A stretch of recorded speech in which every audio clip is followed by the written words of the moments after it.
Hello, welcome to Simple Answers. In this video, I will be showing you how to add YouTube video to Mailchimp.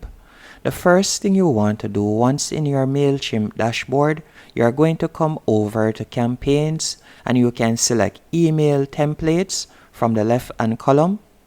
And for example, this template that I was using earlier, I'll simply tap on it. After you have done that, you are going to see the template in the left hand column, and you will also see blocks in the right hand column. And from the blocks option, you are going to see one that says video, as you can see right here.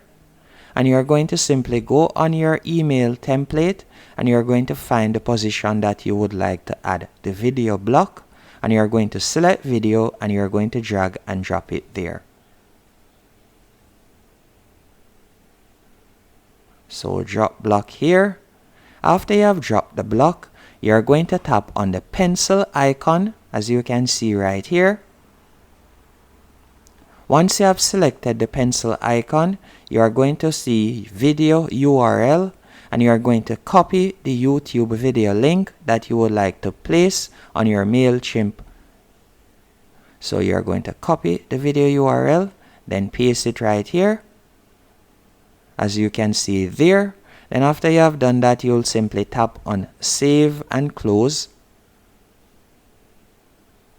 And that's it. Hope you found this video helpful and informative on how to add video to Mailchimp.